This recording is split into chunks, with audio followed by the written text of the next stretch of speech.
Welcome back to another Charlotte Legacy League, where we have green-white lands versus Yorion, Death, and Taxes.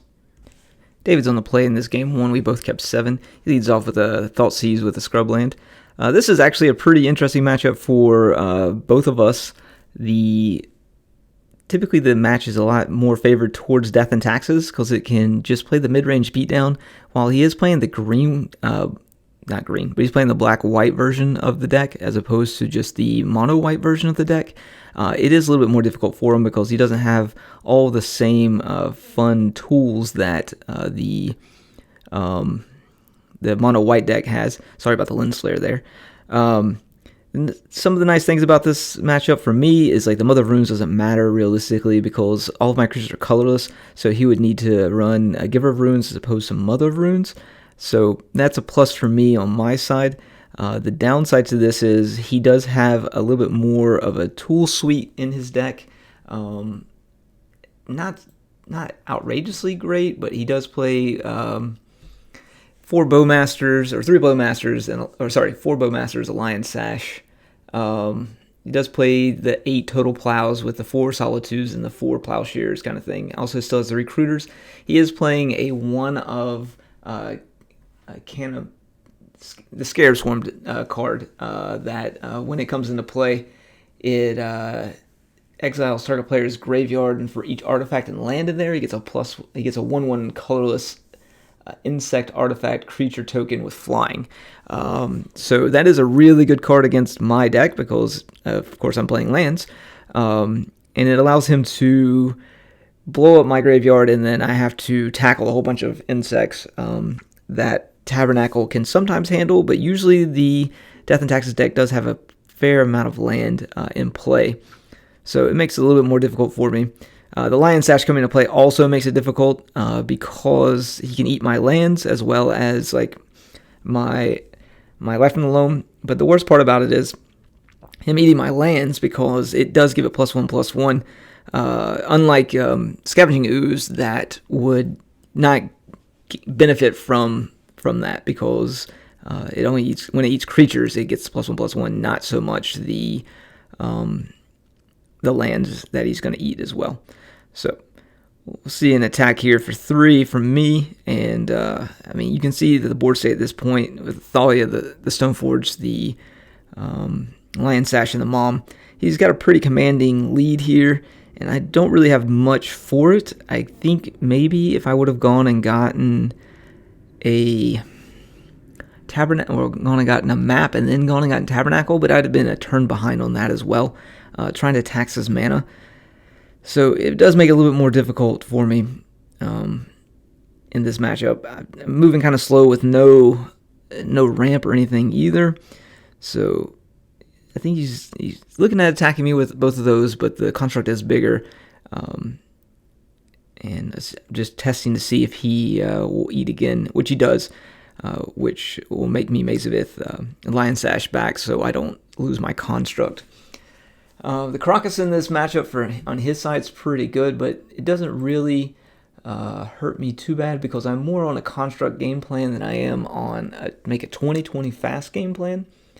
I'm running the 4 spheres, as you know, the Crucible, Shadow Spear, Retrofitter Foundry, Map, Pithing Needle, and 4 diamonds that I can go get off of the sagas.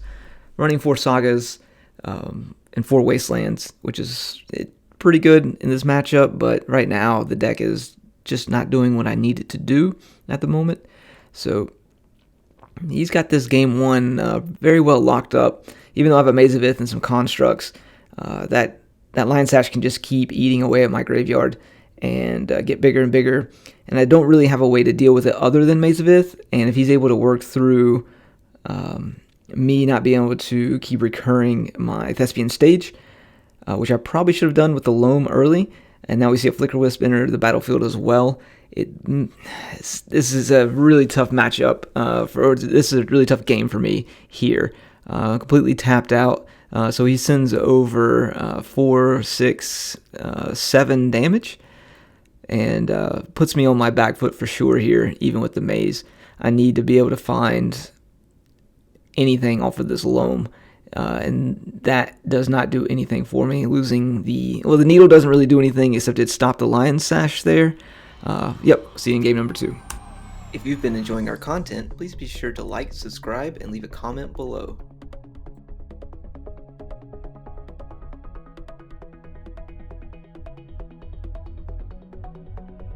Welcome back to game number 2. Both of us have kept 7 on here, and I'm on the play this game. Lead out on a Haywire Might, which is one of my sideboard cards I brought in.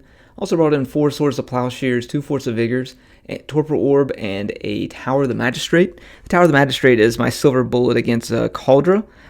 It also lets my, not lets me. It definitely kills the germs that are on the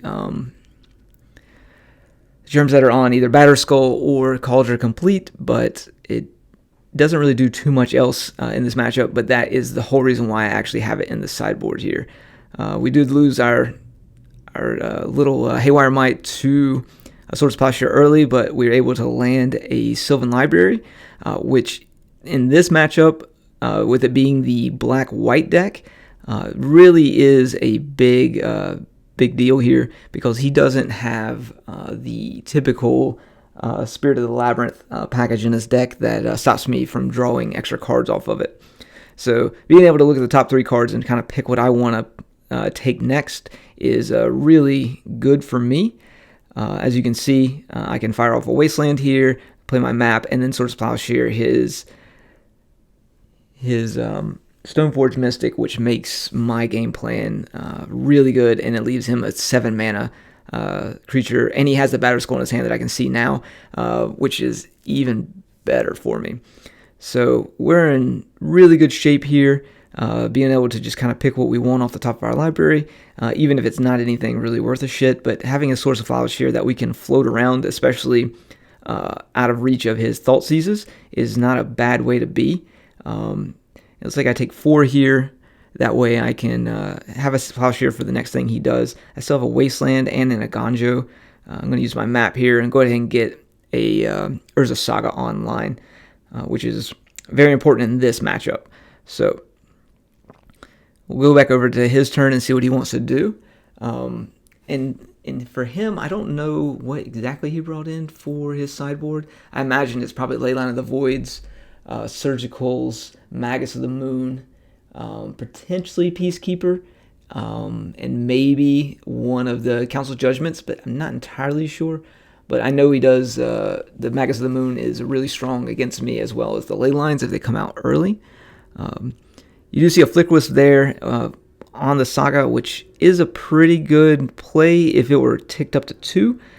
With it being only ticked up to 1, it comes back into play at his end step. It does get the counter at the end step again, and then during my upkeep I get the second counter. So that allows me to make a construct right off the bat on my turn again. So he needed to target something, and he targeted the Saga, which is probably the right play. We're going to play the Wasteland game here and try and keep him from building up his mana base. And we'll see where we go from here.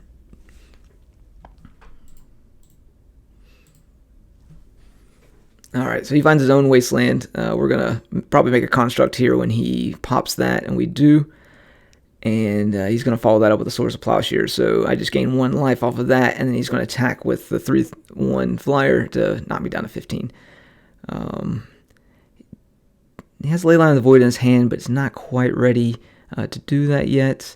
There's a Crucible. So I think I spend this turn setting up my Crucible into his next turn.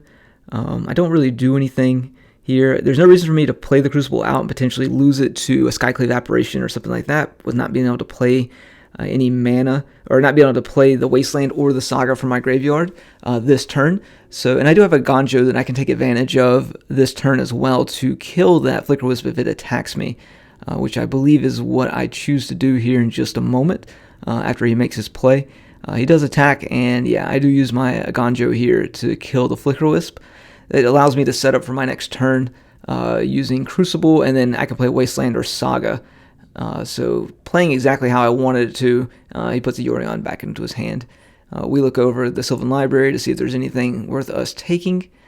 Just going to probably take 1 card off the top here, if I remember correctly. and it's a crop rotation, which is a great card to have. So we'll play the Crucible, and we're going to start wastelanding, keeping him off of that black mana. So Bowmasters can't come into play, as well as, let's see if there's anything else that's black that I can care about. Really just the Bowmasters, and he does play 1 Oppo agent and 4 Thoughtseizes. Whether he keeps Thoughtseizes in game 2 and 3, I'm not entirely sure. But we do have, we want to keep him off of that Oppo agent. And he finds a black man anyway, and then he surgicals my Wastelands, which in hindsight I think probably was a mistake on his part. He probably should have hit the Sagas, just because Sagas are my main win condition, and he can deal with the 2020 with the Caracases or Swords of Plowshares or anything like that. So I'm glad that he hit the Wastelands as opposed to the Saga, because it makes my game plan a lot better here. And especially since I was tapped out, I couldn't crop rotate for another Saga in response to that Surgical. So we got a 4 mana coming out as the Leyline of the Void. We already talked about that. It's a good chuckle. But it doesn't really stop, especially since I have the Force of Vigor in my hand. Now, I'm not entirely sure if Force of Vigor is supposed to go to my graveyard there, or if it's supposed to go to exile from Leyline of the Void. That's something that someone in the comments can tell me. I'd be greatly appreciative of that. So we'll see if I played that incorrectly or not based on the comments below. Just going to take one more card here. We've got a Loam. Loam doesn't really do anything here, especially since I have the Crucible of Worlds. But we're going to make some constructs and have a good time. So trigger on the library again. Maze of Ith is probably a pretty heads-up play for me to take, just in case I want to. Let's see what I'm doing here. All right, so we've got an Oppo agent. I'm going to swords that with the trigger still on the stack, and then I'll go search. Pick up a Mox Diamond here, pitch the Maze of Ith, and replay the Saga again. No reason not to replay the Saga. We're in a commanding position here with constructs rolling 4/4s at the moment. So we have an extra Swords of Plowshare in our hand as well, in case we need to deal with anything else. Another Leyline of the Void. It's going to be a blowout for me. But I think this turn we're going to be able to attack for quite a bit here. There's a Torpor Orb off the top, so that's going to basically stop any of the shenanigans that the Death and Taxes deck can do with ETB creatures, as well as, let's see, replay the Maze.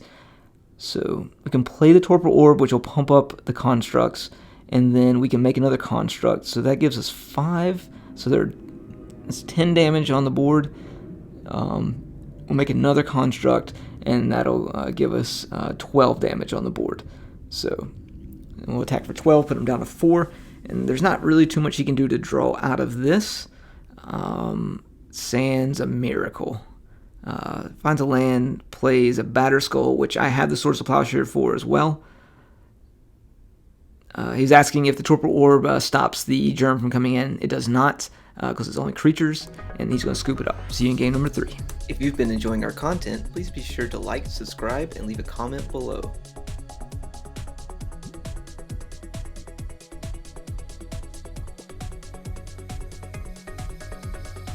Welcome back to game number 3. We've both kept 7 again. David's on the play as I picked up game 1. He's going to lead off on a Leyline of the Void and a Thoughtseize.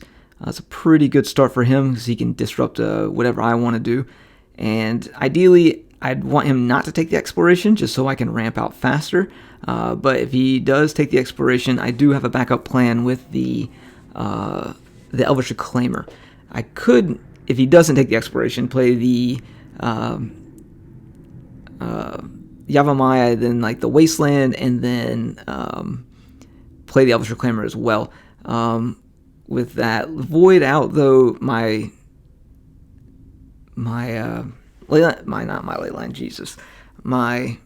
excuse me while I try and think of what my cards actually are.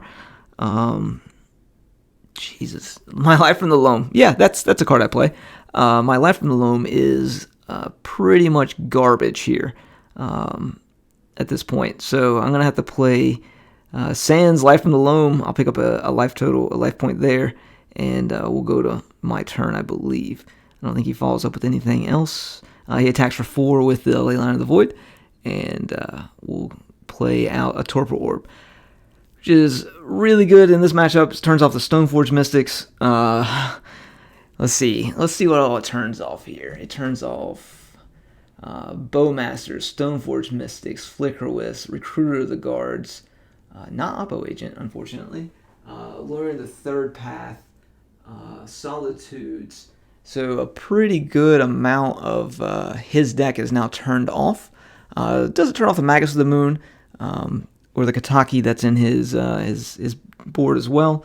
But with us landing Sylvan Library as well, we're in pretty good shape.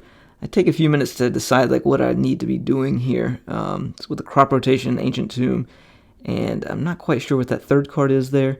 But I don't remember what I do here. But we'll let the camera tell us what we're going to do, and we'll go from there.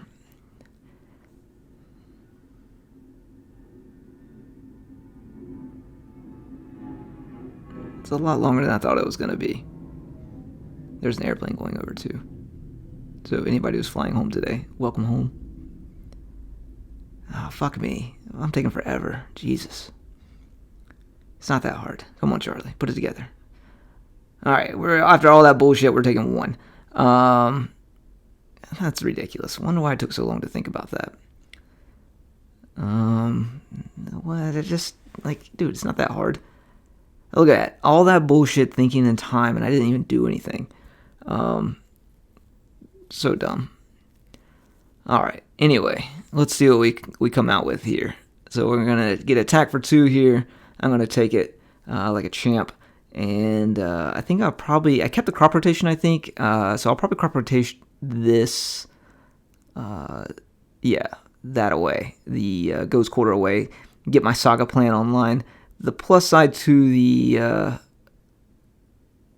Leyline of the Void is I cannot get my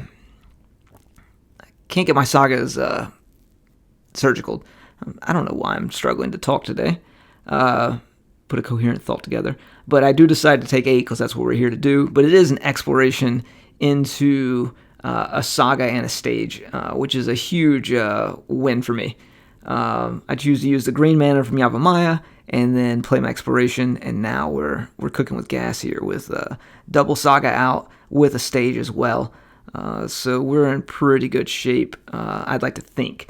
Realistically, I probably should have held back. I should have used the Yavimaya instead of the Horizon Canopy. That way I left a white mana available to Swords of Plowshare if I needed to in a pinch. But I do have 2 artifacts in play when I make a construct, so I can get rid of that Samwise Gamgee, or the Stout-Hearted, or whatever the fuck his name is, off the board. So that's a plus for me. Pass it back over to me. I'm going to be able to make a construct here. There's a maze there too. I think I pick up the maze maybe, and then because I get to make a construct. So boop boop boop construct.